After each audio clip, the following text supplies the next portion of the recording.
أعوذ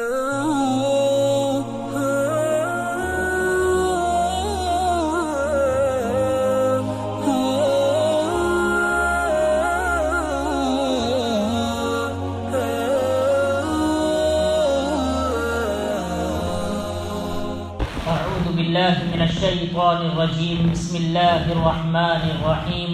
سورة نوح مكية. إنا أرسلنا نوحا إلى قومه أن أنذر قومك من قبل أن يأتيهم عذاب أليم.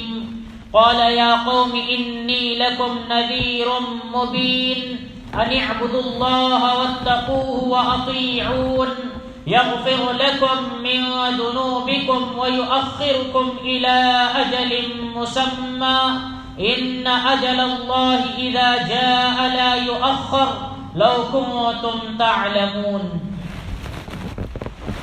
شروع کرتا ہوں اللہ رب العالمین کے نام سے جو بڑا مہربان نہایت رحم کرنے والا ہے. عزیز سامعین کرام، یہ آپ حضرات کے سامنے سورہ نوح ہے. یہ بھی مکی صورتوں میں سے ہیں. اس صورت کے اندر اللہ رب العالمین نے پوری صورت میں اللہ نے حضرت نوح علیہ السلام کا واقعہ اور ان کا قصہ بیان کیا ہے. اسی لیے اس صورت کو سورہ نوح کہا جاتا ہے. چنانچہ آپ اچھی طرح سے جانتے ہیں کہ حضرت آدم علیہ السلام کے بعد سب سے پہلے اگر کوئی رسول ہوئے ہیں تو وہ حضرت نوح علیہ السلام.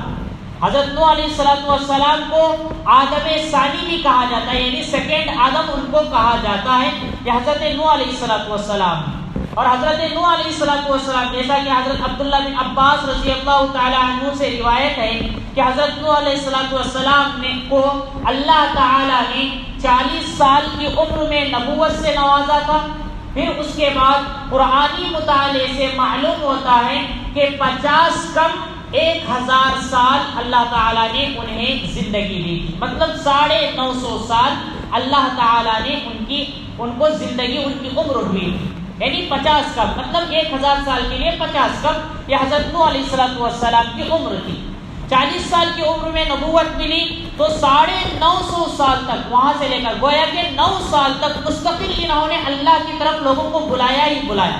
چنانچہ حضرت نوح علیہ السلام نے جو دعوت کا کام کیا، جو لوگوں کو پہنچانے کا، اللہ کے احکامات پہنچانے کا کام کیا، اللہ نے اسی سے اس صورت کی ابتدا کی ہے. چنانچہ اللہ کا فرمان ہے اِنَّا أَرْسَلْنَا نُوحًا إِلَىٰ قَوْمِهِ، یقیناً ہم نے حضرت نوح علیہ السلام کو ان کی قوم کے پاس بھیجا. یعنی اللہ نے انہیں نبی بنا کر کے، رسول بنا کر کے اللہ نے حضرت نوح علیہ السلام کو ان کی قوم کے پاس بھیجا. اور یاد رکھیے حضرت آدم علیہ السلام کے بعد حضرت نوح علیہ السلام سے کے آنے تک اس وقت کیا ہو گیا تھا؟ یہ وہی قوم ہے حضرت نوح علیہ السلام کی جس نے سب سے پہلے بت پرستی کو شروع کیا.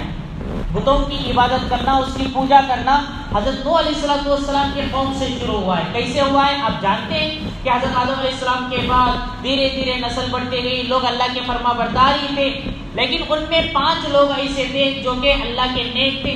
جیسے وہ لوگ مر گئے تو ان کی نسل ان کے لوگوں کے پاس شیطان آیا اور آ کر انہیں بتایا کہ نہیں، تم اپنے باپ دادا کے بارے میں ان کی مورتی وغیرہ بناؤ تاکہ تمہیں یادگار کے طور پر رہیں. تو انہوں نے اس کو بنایا. ان کی نسل نے، یعنی ان لوگوں کی نسل نے، ان کی اولاد نے جو چھوٹے تھے ان کے سامنے وہ رکھ کر کی عبادتیں کیا کرتے تھے. تو انہوں نے یہ سمجھا کہ انہی کی وہ عبادت کرتے ہیں. تو شیطان آ کر ان کے پاس، جب وہ بڑے ہو گئے، ان کے پاس آ کر کہا تمہاری باپ دادا جس کی عبادت کرتے تھے تم بھی اسی کی عبادت کرو. تو یہ لوگ وہاں سے بت پرستی کرنا شروع ہو گئے. جب بت پرستی عام ہو گئی، شرک ہو گیا، تو اللہ نے ان کی ہدایت کے لیے حضرت نوح علیہ السلام کو ان کے قوم کے پاس بھیجا. کیا بول کر بھیجا؟ ان انذر قومک، کہ اے نوح تم اپنے قوم کو ڈراؤ، من قبل ان یاتیہم عذاب علیم، قبل اس کے کہ ان کے پاس دردناک عذاب آئے. یعنی عذاب کے آنے سے پہلے انہیں ڈراؤ. کہیں ایسا نہ ہو کہ اللہ کا عذاب فوراً آ جائے.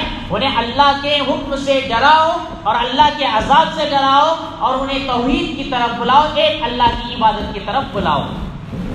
اللہ نے ان کو سمجھا دیا حضرت نوح علیہ السلام کو کہ آپ کو کیا کام کرنا ہے. اس آیت میں بھی بتایا گیا. تو حضرت نوح علیہ السلام نے کیا کہا؟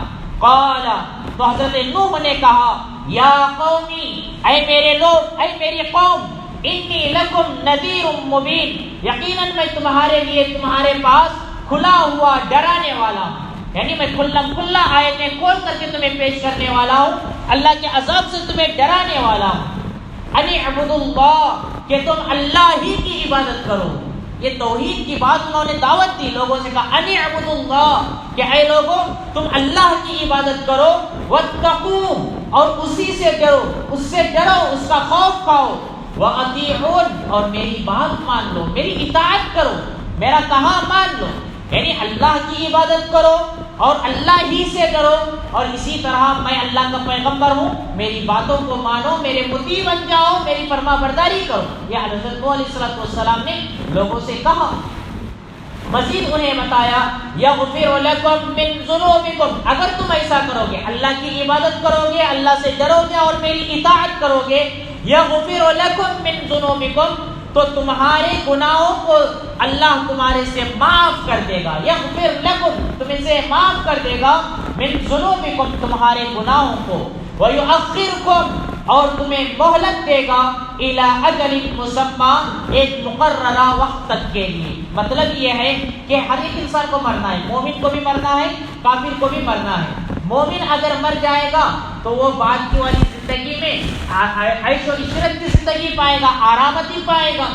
اگر کافر اگر وہ اللہ پر ایمان نہیں لائے گا تو اسے بھی مرنا ہی ہے، قبل اس کے کہ اسے موت آ جائے، اس سے پہلے اللہ اسے آزما بھی سکتا ہے۔ مطلب یہ ہوا کہ مومن کے اللہ نے جو وقت دیا ہے وہ اس لیے کہ وہ نیکیاں کرے، وہ اپنے اعمال بنائے، اور کافر کو اللہ نے موت تک کا وقت دیا ہے وہ یہ ہے کہ وہ توبہ کر لے، استغفار کرے، فوراً ایمان لے کر آئے۔ اللہ وہی کہہ رہا ہے وَيُؤَخِّرْكُمْ إِلَىٰ أَجَلٍ مُّسَمًّى، وہ تمہیں ایک وقت مقرر تک مہلت دے گا، یعنی اللہ سے اگر تم فرما برداری کرو گے، اس کی اطاعت کرو گے تو تمہیں ایک وقت تک کے لیے اللہ بھی مہلت دے گا، مطلب تمہیں عذاب میں مبتلا نہیں کرے گا، اللہ تمہیں اپنے عذاب سے روکے رکھے گا۔ پھر انہوں نے کہا ان اجل اللہ، یقیناً اللہ کا وعدہ، اللہ کا وعدہ اذا جاء، جب وہ آ جاتا ہے، لا یؤخر، تو اس میں تاخیر نہیں ہوتی۔ اللہ کا جب وعدہ آ جاتا ہے، عذاب کا وعدہ ہو یا پھر اللہ کا کوئی بھی وعدہ ہو، اللہ نے جو وعدہ کیا، اگر وہ وعدہ کا وقت آ گیا تو ذرہ برابر اللہ اس میں پیچھے نہیں کرتے ہیں۔ کوئی ایسا نہیں ہوا کہ اللہ رب العالمین نے وہ کسی پر کوئی فیصلہ کیا ہو پھر اس کے بعد اللہ نے اسے تاخیر کر دیا، نہیں، جو اللہ کا وعدہ ہے ٹھیک وقت پر آتا ہے، جو اللہ نے اسے دے رکھا ہے اسی وقت میں وہ واقع ہو جاتا ہے۔ لو کنتم تعلمون، کاش کہ اے لوگوں تم تھوڑا سمجھ جاؤ۔ حضرت نوح علیہ السلام نے کہ تبلیغ کی بات انہیں بتائی، اللہ کی طرف لوگوں کو بتایا، اور اسی طرح اللہ کے بندوں کو انہیں احکام سنایا، انہیں ڈرایا۔ پھر اس کے بعد حضرت نوح علیہ السلام نے آپ کو بتایا ہے کہ 950 سال تک حضرت نوح علیہ السلام نے لوگوں کو اللہ کی طرف بلایا، لیکن اتنا لمبا دعوت و تبلیغ کا کام کرنے کے باوجود گننے چننے کے برابر 80 یا 82 لوگ ایمان لے کر آئے تھے، اور اس کے علاوہ جو قوم تھی سارے کے سارے بت پرست اور نافرمان تھے۔ تو حضرت نوح علیہ السلام تھک گئے، انہیں اللہ کے پاس بلا کر کے دعوت دے دے کر تھک گئے۔ پھر حضرت نوح علیہ السلام نے اللہ کے سامنے ہاتھ اٹھا کر کے دعا کی، جو کہ آگے کی آیتوں میں اللہ رب العالمین بیان کر رہا ہے۔ اللہ سے دعا کیجئے کہ اللہ تعالیٰ مجھے اور آپ کو ان ساری آیتوں کو اچھی طرح سے سمجھ کر کے عمل کرنے کی توفیق عطا فرمائے۔ بقیہ انشاءاللہ آئندہ کریں۔